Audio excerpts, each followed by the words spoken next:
అదే అంటున్నా కదా. కనీసం వాళ్ళ జాగా ఒక మంచి 150 గజాల 100 గజాల పైన 150 గజాల ఒక జాగానే ఉంటుంది ఇప్పుడు. అదే అదే ఒక 5 సంవత్సరాల తర్వాత అయితే అక్కడ కూడా కొనలేని పరిస్థితి.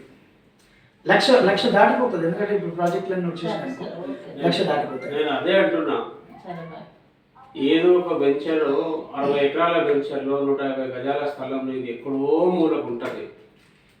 కానీ అదే నువ్వు అగ్రికల్చర్ ల్యాండ్ కొను, 1 ఎకరా భూమి కొను, నీ భూమి నీకు భద్రంగా ఉంటుంది. బ్రహ్మాండంగా బోర్ వేసుకో. నాకు యాక్చువల్లీ మా ఇల్లు ఫినిషప్ చేసేటప్పుడు నాకు ఆప్షన్ ఒకటి ఉండే.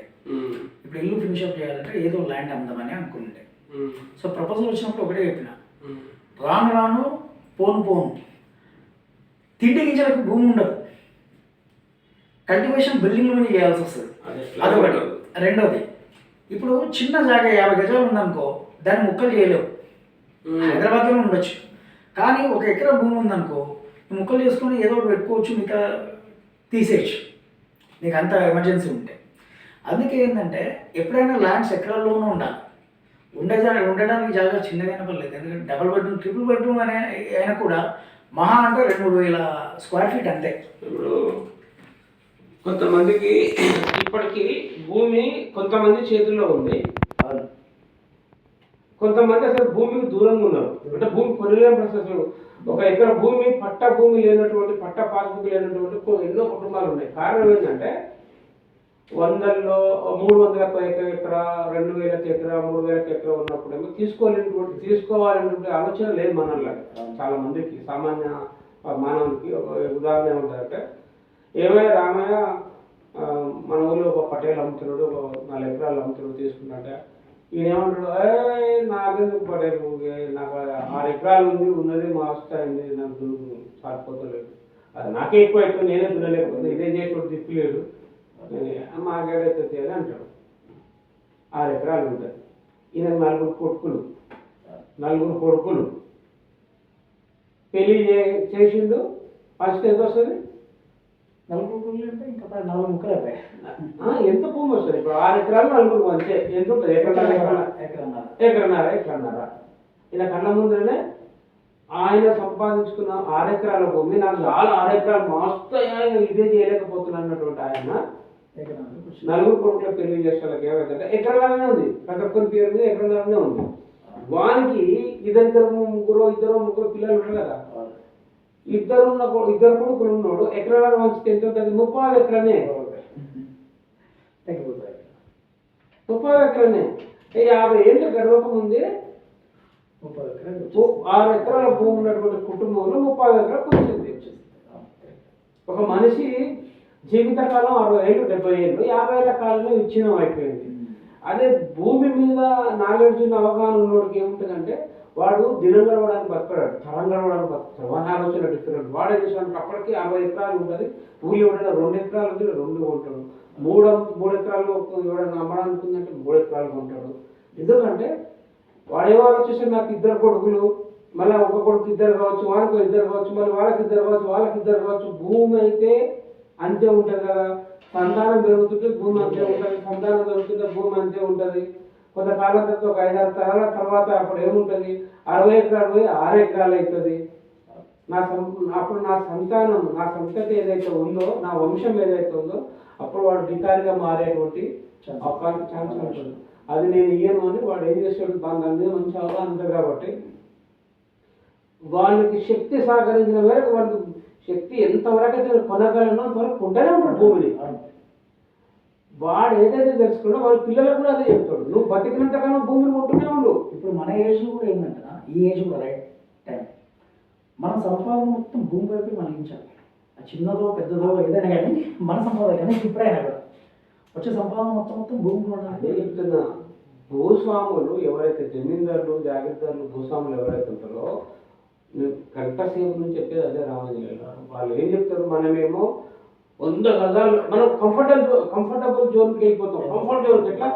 100 గజాలు జాబ్ కొనాలి, 4 అంతస్తుల బిల్డింగ్ కట్టాలి, ₹1,00,000 కిరాయి రావాలి, ఏం పని చేయొద్దు, కేటీఆర్ పార్క్లో వాకింగ్ చేయాలి, శ్రీదేవి ఇక్కడ అన్నం వండి పెడితే తినాలి, స్నానం చేయాలి, ఫోన్లో చాటింగ్ చేయాలి, మధ్యాహ్నం అయితే మళ్ళీ భోజనం అడగాలి, మళ్ళీ తర్వాత ఒక గంట సేపు నిద్ర పోవాలి, సాయంత్రం మళ్ళీ 4 గంటలకు కేబీఆర్ పార్క్లో వాకింగ్ చేయాలి, 2 పెగ్గులు వేయాలి సాయంత్రం అయ్యాక కదా అక్కడ ఎండ్ అయిపోతుంది. అది కాదు. భూమిని పెంచాలనుకున్న ఆలోచన ఏంటంటే ఎప్పుడు నిరంతరం భూమి కొనాలి, భూమి కొనాలి, భూమి కొనాలి. 2 గుంటలు అమ్మకానికి ఉంది, శాతం అవుతుంది, 2 గుంటలు సరిపోయిన డబ్బు ఉంటే 2 గుంటలు కొనాలి. 5 గుంటలకి ఏదైనా అమ్మకానికి ఉంది, 5 గుంటలు కొనే డబ్బు మన దగ్గర ఉంటే 5 గుంటలు కొనాలి. ఎంతైనా సరే కొనే శక్తి ఎంత. బంగారం ఎట్లయితే వెనకట ముసలి ఏం చేసేవాళ్ళు, అయ్యా 5,000 తులమంట మళ్ళీ పెరుగుతుందంట, ఇప్పుడు 5,000 ఉంది, 5,500 అవుతుంది అంట తులము, కొందాం 5,000 ఉన్నాయని తులం బంగారం చేసుకుంటుంది.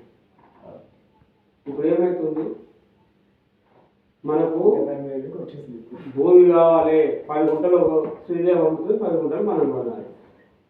10 గుంటలు రేపు వెంకటస్వామి 5 గుంటల భూమి ఆయనకు మిగిలి ఉంది, 5 గుంటలు అమ్ముతున్నాడు, కొందాం 15 గుంటలు అవుతుంది. ఇంకో 15 గుంటలు రామాంజనేయులు అమ్ముతున్నాడు, కొందాం 15, ఈ 15 30 గుంటలు అవుతుంది. అప్పుడు మనిషికి ఏం ఆలోచన వస్తుంది, అది ఒక 10 గుంటలు అయితే 40 గుంటలు అయితే ఒక ఎకరా భూమి ఉందని అయితే కదా అనుకుంటున్నాడు. కాదు, ఎకరా భూమి ఉంటాడు, ఎకరా భూమి హక్కుదారుడు అయిపోతాడు హ్యాపీగా. తర్వాత మళ్ళీ ఎకరా బాబు, ఎకరన్నర, 2 ఎకరాలు, 3 ఎకరాలు, 6 ఎకరాలు కొనుక్కో. ఎంత ఉంటుంది భూమి కొంటూ వెళ్ళాలి. వ్యవసాయ భూమి కొనడం అలవాటు చేసుకోవాలి, కొంటూ పోవాలి. రోగి వాకింగ్ ఎట్లా అలవాటు చేసుకుంటాడో ప్రతి మనిషి వ్యవసాయ భూమిని కొనడం అలవాటు చేసుకోవాలి. ఎప్పుడైతే వ్యవసాయ భూమిని కొనడం అలవాటు చేసుకుంటావో భూమి నీ వంశానికి విస్తీర్ణం, నీ తరానికి సరిపోయిన భూమి పెరిగి ఉంటుంది. ఎప్పుడైతే నగరాలల్లో నాకు 200 గజాలు చాలు, 6 అంతస్తుల బిల్డింగ్ చేస్తా అంటే 6 తరాల వరకు అదే బిల్డింగ్ చేస్తాడు. వాడేం పని చేయడుగా. నీవే చెప్తున్నావు, నేను ఇల్లు కట్టినా హాయిగా తిని ఎంజాయ్ చేస్తున్నా, ఆ కొడుకులకేమో 1,00,000 రూపాయలు కిరాయిస్తాడు, నాకు ఒకటే 1,00,000 రూపాయలు కిరాయిస్తాడు. వాడు కూడా అదే ఫీల్డ్లో ఉంటాడు. నీ తదనంతరం వాడు అదే పని, వాడికి కూడా కొనుక్కుంటాడుకో ఇదే బిల్డింగ్. మళ్ళీ కొనాలంటే మళ్ళీ రేటు పెరుగుతుంది కదా, భూమి లేదు కదా. కాబట్టి ఎకరాలు కొంటే ఎవరికైనా అవసరం. నీకు అవసరం, నీకు కొంచెం ఆర్థికంగా నీ పనుల కోసం ఏదైనా అమ్ముకుంటే, ఒక బుక్ అమ్ముకుంటే ఇంకా చాలా ముక్కలు మీకు చాలా ఉంటుంది. సౌకర్యం 2 అవుతాయి కదా. రెసిడెన్షియల్ చిన్న ముక్క అమ్ముకోవాలి తప్పించి మొత్తం 7 ఎకరాల భూమి అమ్మినాడంటే మళ్ళీ ఇంకో దగ్గర 10 ఎకరాల భూమి ఏదో దూరంగా కొనాలి. నీకు దూరం అవసరం లేదు. అయినా సిరినటుడు అలీ లేకుంటే బండ గణేష్ వీళ్ళందరూ నీలాగా నాలాగా ఆలోచిస్తే బాగానే ఉంటుంది. వాడు తూర్పు గోదావరి నుంచి వచ్చి తెలంగాణ శాతం పరిగణిస్తూ వికారాబాద్ ఉంటున్నారు. వాళ్ళకి దూరం కనిపించదు. చాలా బాగున్నారు యాక్చువల్లీ. మనం ప్రతి సెలబ్రిటీ చాలా ఇన్వైట్ చేశారు. కొందరు అంటారు అన్న ఏడున్నా అన్న ఇంకా బజరేస్తున్నాడు ఎన్నేళ్ళే 30 ఏళ్ళే 30 ఏళ్ళు బజరేస్తున్నాడు. ఏమి తిరుగున్నాడు ఏముండదు. ఆ కారు కొంటాడు, ఆ ఇంటికాడ వడ్డీకి షార్ ఉండదు. కారు కొంటాడు, జాగలేదు, అన్న పెడతాడు, ఎవరింటి కాడు. ఏం కాదు. ఒకవేళ నీ కొడుకు ఇవాళ నీ పరిస్థితి ఇట్లుంది, నీ కొడుకు వాడు ఐఐటి చదివి ఒకవేళ మంచి ఏదో కంపెనీకి జాబ్ అంటే సీఈఓలో లేకపోతే ఏదో జాబ్ వచ్చింది, ప్రయాణం మనకి 2-3 కోట్లు వచ్చింది అనుకో, డాడీ నేను BMW కారు కొంటా అంటే నువ్వేమంటారా, నేను ఏమన్నా ఆటోనే వస్తలేరా మన ఇంటికి BMW ఏదో చిన్న మారుతి బెలానో కొనిపించా అంటే వాడి లక్ష్యాన్ని నువ్వు తగ్గిస్తున్నావు. ఇల్లు మార్చవు అంటే నా కొడుకు BMW కొంటున్నాడు కదా, నేను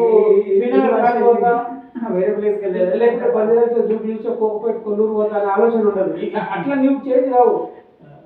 వాడు BMW మార్చేసి బెల్లాలో కొనిపిస్తావు వానికి, నీవు ఇన్నే ఉంటావు. చాలా మంది మెంటాలిటీ అట్లా కష్టమే.